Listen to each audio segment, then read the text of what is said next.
The sea that night was wrong. I've sailed through tempests that ripped the skin off the sky, through swells tall enough to blot out the sun. I've seen waves come at you sideways like walls of glass, and ice storms that chewed through steel like termites. But nothing unnerves a sailor quite like a still ocean. No wind. No tide. Not even a ripple. The water sat like black oil, unbroken to the horizon, thick and reflective, swallowing our hull in silence. I stood alone at the bow of the Mara Rose, staring into that endless sheet of obsidian, heart twitching like a hooked fish. The air was thick and stale, like a room where someone just died. It had been that way since sundown. We'd all noticed it. The engine wasn't sputtering, it was too healthy for that. But the boat just wouldn't move, no matter what we tried. Full throttle or idle, we stayed frozen. It felt like something was holding us in place. Captain Reese said nothing at first. Just chewed the same soggy toothpick he always did and watched the horizon. He didn't blink much. Finally, sometime around 11 p.m., he muttered it. "The sea's holdin' her breath." The words felt like a diagnosis. Not a metaphor, a fact. And from the way he looked at the water, like he expected it to open its eyes and speak, I think he meant it. I turned to wake Miles, our youngest deckhand. He was curled up beside the trawling net, snoring with his life vest still buckled like a child's blanket. We'd worked hard that day, long haul, deep nets. A graveyard of squid and cuttlefish lay in bins across the deck. Blood and ink sloshed against the walls, glistening in the moonlight. But there were no gulls. Not a single one. That's when the humming started. Not music, not yet. Just a vibration, felt in the bones more than heard. Like the distant hum of a cello string pulled across the world. The others came up to the deck, drawn by some invisible summons.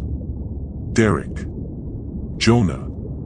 Miles stirred and stood without a word, eyes glassy.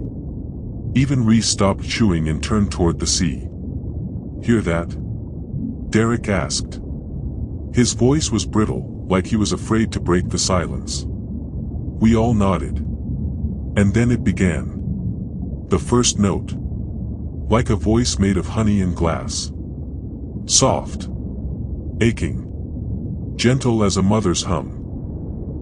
But buried under it was something else, a low moan, like a rusted hull scraping the ocean floor. The two tones twisted together, seductive and wrong. A melody older than language, meant to be heard only once. My skin prickled. Jonah dropped his flashlight. Reese gripped the rail until his knuckles bled. And Miles. Miles smiled.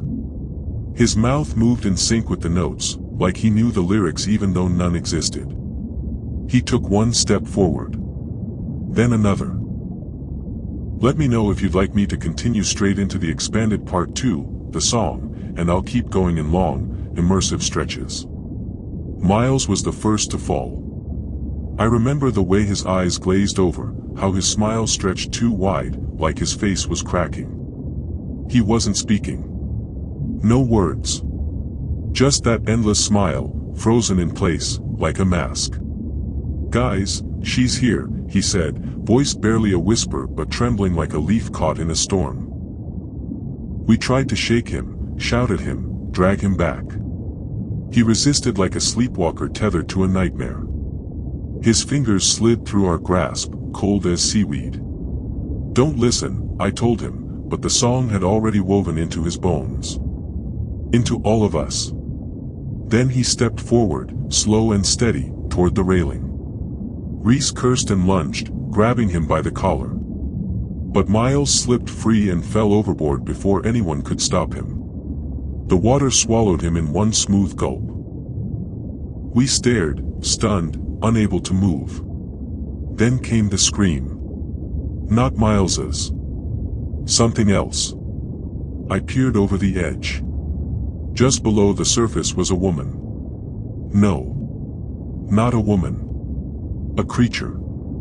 Her skin was pale, translucent almost, like it had never seen sunlight. Hair floated around her head, long and black as midnight kelp. Her eyes were wide and wet, too large for her face, shining like drowned pearls. At first, she looked beautiful. Too beautiful, perfect in the way no human is. Her lips parted in a smile, and I swear I heard the song coming from her throat. But then her mouth began to open unnaturally wide. The edges of her lips stretched back, revealing rows of teeth that gleamed sharp and serrated, more rings than rows, like a shark's mouth opening in a nightmare. Her jaw unhinged and she lunged. Miles's head snapped back, the water churned with red, and his body went limp. The creature clutched his severed skull, lips brushing the bone like a lover's caress. I vomited over the side. The rest of us tried to get control of the Mara Rose, but the boat refused to move, like it was anchored by unseen hands. And then the singing grew louder. Derek tried to plug his ears with wax. Jonah beat his fists against the cabin walls, screaming for it to stop. But the melody burrowed deeper. 3 more disappeared before dawn. Derek went next.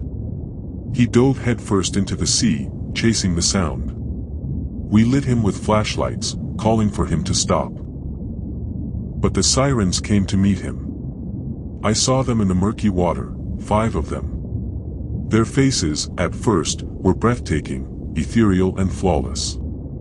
Skin like polished bone, lips a deep coral red, eyes deep pools of black glass. But then the horror began. Their perfect faces dissolved like melting wax. Their mouths split open vertically, revealing endless rows of glistening teeth hidden within layers of twitching, fleshy membranes. Their eyes peeled open like shutters, exposing clusters of twitching nerves. Their fingers curled backward, barbed like sea urchin spines, veins pulsing beneath translucent skin. One grabbed Derek's face gently, too gently, stroking his cheek before crushing his skull with a wet, sickening crunch. Another tore into his belly, ripping flesh like soft cloth. I heard Derek scream, not from his mouth, but from a raw wound in his neck where the siren's teeth had found the jugular. Then he vanished beneath the waves. They didn't always drag their prey beneath the surface. Some they devoured on deck. Jonah lost his mind trying to escape. When he leapt for the dinghy, 2 sirens rose from the black water and boarded. Their skin was slick, shining under the moon like oil. They smiled as they walked toward us, graceful, predatory. The air around them grew cold, sharp enough to burn. I grabbed a flare and plunged the metal into one's eye. It burst like rotten fruit, releasing a flood of slime and small bones. The siren laughed, a sound like breaking glass. Its face peeled away in strips, exposing sinewy muscle and twitching tendons beneath. Its mouth opened horizontally, disgorging a gush of blood, hair, and shattered bone fragments. Jonah tried to run. One siren caught his ankle. I heard his knee snap. They fed like animals tearing into a carcass. The siren bit at his calves, pulling sinew and skin in wet strips. Then cradled his head, whispering softly before biting through his neck like a wet rag. Blood painted the deck as Jonah's body convulsed. Now I am alone. The deck is slick with blood and salt. The engine is dead. The hull groans as the tide rises. They don't come anymore. At least, not openly. They've taken what they wanted. Except me. I stuffed wax in my ears. I smashed my eardrums with the flare gun's butt. I bled for days, but I didn't hear the song. Last night, one came to me. She pressed her hands against the hull's glass, skin pale and slick. Her face was a mask of horror, no eyes, just hollow sockets, lips sewn shut with black thread, a second set of teeth stretching beneath her cheeks. She pressed her breast to the glass. Something squirmed beneath the skin. She wanted me to see. It was no longer hunger. It was ritual. It was ancient. And it will never stop. They called it the Mara Rose Incident. A fishing trawler lost at sea, 6 souls vanished, 1 survivor returned with nothing but madness and scars. The story made headlines, but no one believed the sailors' ramblings about sirens and singing monsters. But I believed. I'm Evelyn Crane, a folklorist specializing in maritime myth and ritual. The night I read the survivors' haunting testimony, I felt a cold thrill. This wasn't myth. It was a warning. I traced the ship's last known coordinates to the treacherous waters near the Farallon Islands. Local fishermen whispered old tales about the drowned women, spirits who lured sailors to their deaths with songs sweeter than any lullaby. I pored over maritime logs, ship manifests, and centuries-old diaries. Disappearance after disappearance. Ships lost to calm seas. Sailors found washed up, mouths torn open, eyes empty. One entry, from 1721, described women with faces like polished bone, who sang sailors to the depths. Another, a century later, spoke of a ritual, the binding of the deep, where the sea chose its harvest through song and blood. These sirens weren't just monsters. They were part of a forgotten pact. A ritual feeding cycle. And the Mara Rose was the latest offering. My research led me to an abandoned lighthouse keeper's journal. The keeper spoke of a tree, the heritage tree, growing on a secluded island near the Farallons. A tree twisted and blackened, its roots tangled with bones. Local legend said the tree was the Siren's altar, a place where the ocean's hunger was appeased. According to the journal, offerings were made yearly, marked by the Song of the Drowned. Determined to uncover the truth, I hired a boat and a small crew. We approached the island cautiously. The air was thick with salt and decay. The tree stood at the island center, gnarled, blackened, and pulsing as if alive. Its bark was slick with dark sap. Embedded in the roots were fragments of bone, teeth, and jewelry. A rotten scent filled the air. That night, as fog rolled in, a haunting melody drifted over the water. The song. I tried to resist, but the melody wrapped around me like chains. Visions tore through my mind, faces of lost sailors, the sirens' shifting forms from beauty to horror. I saw the tree's roots pulse with a heartbeat of their own. And then, I heard a whisper. Feed us. The island wasn't just isolated, it was a world apart. A place where time slowed and the air thickened with salt and rot. When we landed near the heritage tree, a hush fell over the crew, as though some ancient and unspeakable presence was watching. I set up camp in the shadow of the tree, the gnarled black trunk towering above us like a cathedral of bone. Its bark shimmered faintly, slick as if coated with a thin sheen of water or sap, and the ground beneath was disturbingly soft and springy, like it was breathing. Every night, the song returned. Not just a melody, but a living entity, wrapping itself around our minds like fog creeping through the hollows. It came on the wind, distant and teasing at first, then growing louder, more insistent, until it filled every crack and crevice of my thoughts. The men didn't talk much. Jacob was tense, pacing the perimeter with a nervous energy. Maria barely ate, sitting alone staring into the dark. Even I found it harder to write, harder to focus. The trees themselves seemed to lean closer when the melody began, their twisted branches clawing at the sky. Sleep was fitful, haunted by visions of drowning beneath icy waves, of faces twisted in agony beneath the water's surface. I'd wake gasping, tasting salt and blood. One night, I was drawn to the tree. I don't know why. A compulsion, perhaps, or the song's siren call. I reached out, fingers trembling, and touched the bark. It was alive. Cold and pulsing, like the beating heart of something vast and ancient. The bark shifted beneath my touch, rippling as if beneath skin. I recoiled. In the shadows near the roots, I glimpsed movement, pale shapes slinking just beyond sight. Jacob caught me later, eyes wild. "You shouldn't touch it," he said, voice low and urgent. "It's not a tree. It's something else. Something hungry. Maria whispered about shadows, faces beneath the soil, and voices calling her name. Days dragged on, the weight of the song heavy on our minds. Our laughter was hollow, our glances wary. We were prisoners of a melody older than memory, held captive by an ancient hunger rooted beneath our feet. The island's grip tightened like a noose. Maria was the first to break. We woke to her screams echoing through the forest, raw and desperate. I stumbled out of my tent, heart hammering, to find her clothes ripped and smeared with blood near the heritage tree's roots. The ground was churned, like something large had moved beneath the soil. Her eyes were wild, glassy, and she babbled in a language none of us understood. Jacob and I dragged her back to camp, but she refused food and water, trembling uncontrollably as the song pulsed stronger than ever. That night, she disappeared. The tents were empty. No footprints led away.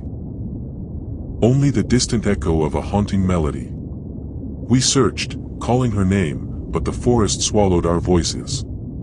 I found her later, tangled in the tree's roots. Her body was pale, face frozen in a mask of terror. Her neck was twisted at an unnatural angle, the skin split open with dark sap oozing like blood. I couldn't move, could only stare as the roots writhed gently around her. Jacob blamed me. Said I brought this curse here. The others looked to me for answers I didn't have. The sirens were no longer stories. They were real. And hungry. The heritage tree was their altar. Our sacrifice. I wanted to run, but the song held me fast. I could feel it coiling in my chest like a serpent, tightening with every breath. The next days were a nightmare. Jacob snapped, screaming in the night, clawing at his skin as if to scratch out the melody that consumed him. I tried to comfort him, but the madness was contagious. The forest itself seemed alive, whispering secrets in voices that weren't human. Our fire sputtered and died.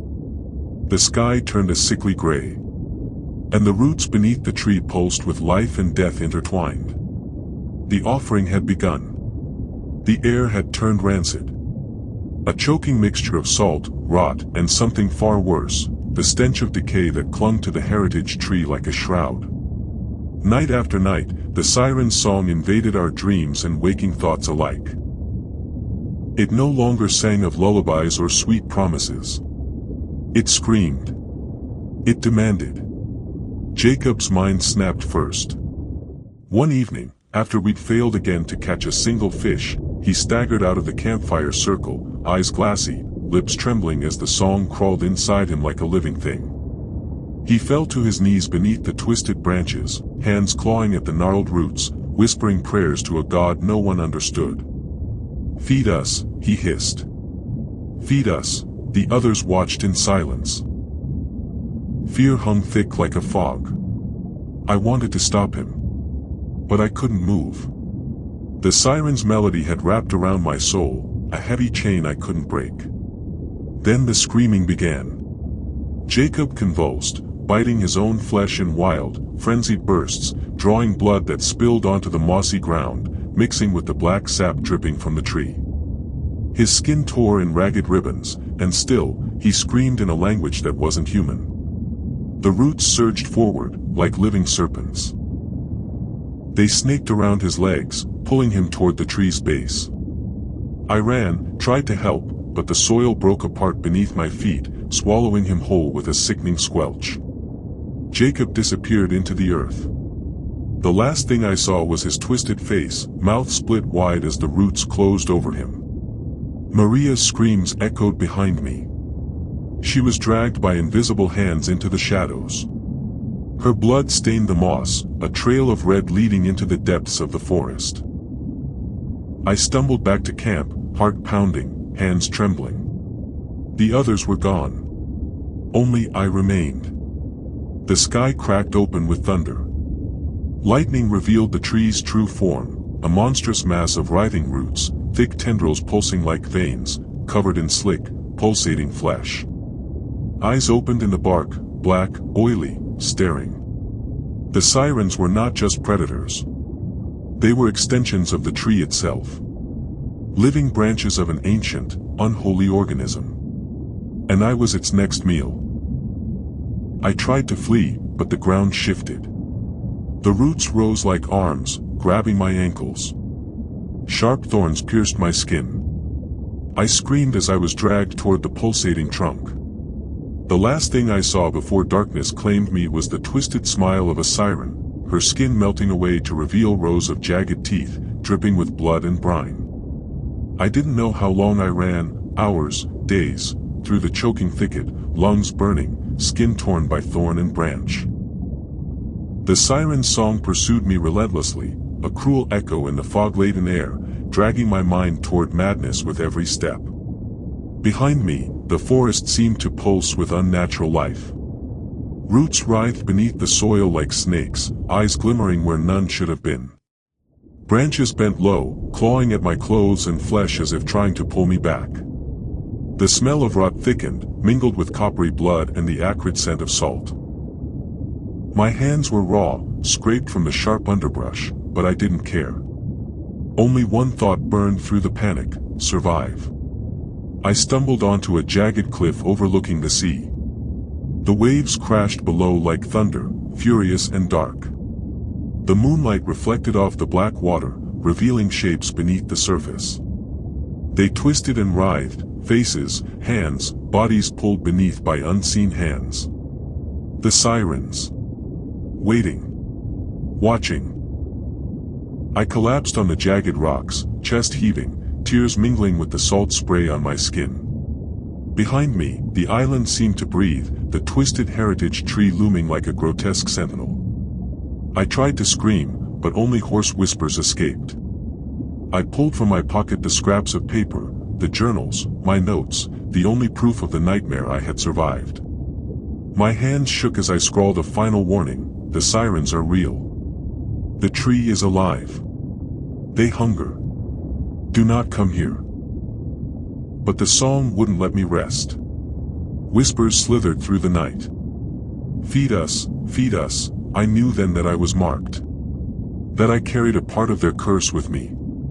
That the hunger would follow me to the ends of the earth. The dawn broke with blood-red skies. I was alone. The last witness to the horror beneath the waves. My name's Daniel Harper, a maritime salvage diver and occasional treasure hunter. I found Evelyn's journal tucked away in a crumbling library in a forgotten coastal town. The pages were brittle, stained with salt and time, filled with frantic scrawls about sirens, a heritage tree, and a cursed island. At first, I thought it was folklore, an old sailor's ghost story meant to scare. But the more I read, the more the hairs on the back of my neck stood on end. Her words spoke of disappearances, blood rituals, and an ancient evil lurking beneath the waves. The last entries were chilling: the madness, the loss of her crew, the unending hunger. They warned of the siren's song, a call that no sailor could resist. And a tree that fed on flesh and souls. I'm writing this now because I'm setting sail tomorrow, heading straight to the coordinates Evelyn recorded. Part curiosity, part dread. I don't know what I'll find, but I do know this: some legends are real. And some songs should never be heard. The town where I found Evelyn's journal was a ghost itself, weathered wood and salt-stained stone, half swallowed by the relentless Atlantic wind. Locals eyed me with suspicion, lips tight, voices hushed whenever I asked about the island. The place was called Blackwater Cove, a fishing village where the sea's mood dictated life and death. But the stories told there went far beyond storms and shipwrecks. Old Man Jenkins, a retired fisherman with eyes like chipped flint, was the only one who would talk.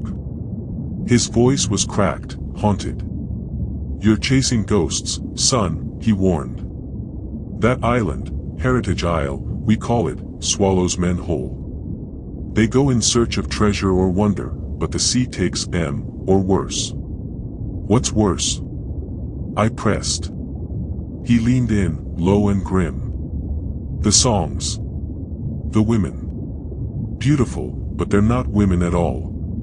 Sirens. They don't just lure sailors to their deaths. They drag them down, tear them apart, feed the island's roots.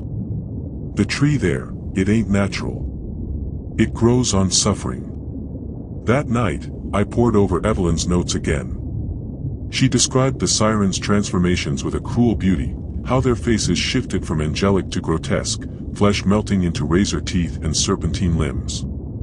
The grotesque ritual of feeding the heritage tree with flesh and blood, the roots writhing like living veins beneath the forest floor. Her words trembled with terror as she recounted the loss of her crew, each death more horrific than the last. I checked the old maritime maps. There was indeed a small, unnamed island at the coordinates Evelyn left, marked only by a faint smudge, as if forgotten by the cartographers. A dark blot on the map. The next morning, I chartered a weather trawler, packing just enough gear for a quick dive and exploration. The locals gave me wary glances, some even refusing to sell me supplies once they learned my destination. As the boat cut through the waves, the air grew thick with mist and a faint melody, soft, hypnotic, like the faintest whisper of a lullaby. I shivered despite the humid heat.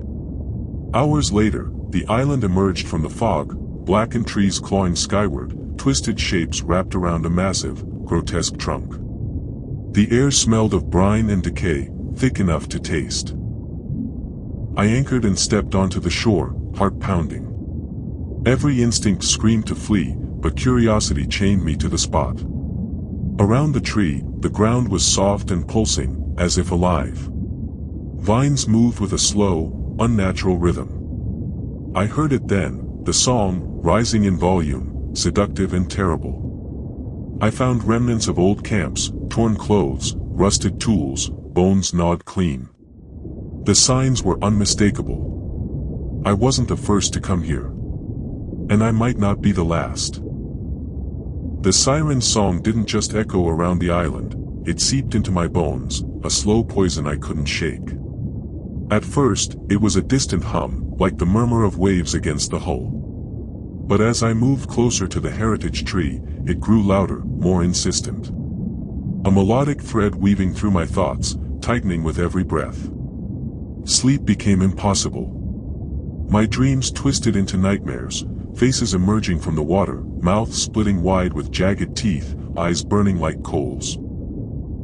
I'd wake drenched in sweat, heart racing, the melody still pulsing behind my eyelids. The island itself seemed to watch me. Shadows moved just beyond sight. The roots whispered secrets in a language older than memory, curling around my feet as I walked, dragging me deeper into their grip. Days blurred. I found myself talking aloud to no one, fragments of Evelyn's journal echoing in my mind. The warnings, the descriptions of madness. I tried to anchor myself. Counting my breaths, focusing on the rough bark beneath my fingertips, but the tree's pulse matched the beat of my heart, a monstrous symbiosis. I saw the sirens. At first, in glimpses, a flash of beauty, their faces like porcelain dolls, their voices sweet and luring. Then the horror beneath, skin peeling back to reveal raw muscle, serpentine tongues flickering, eyes black and void. They circled me, their song a razor edge slicing through my sanity. One night, beneath the sickly moon, I found myself at the tree's base, hands trembling as the roots crept over my skin, cold and slick. I wanted to scream but couldn't. My mind frayed.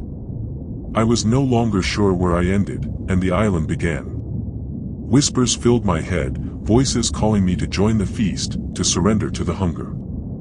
I fought to remember who I was. But the hunger clawed deeper, the song devoured my will. I am the last witness. But the island wants more. And it's coming for me.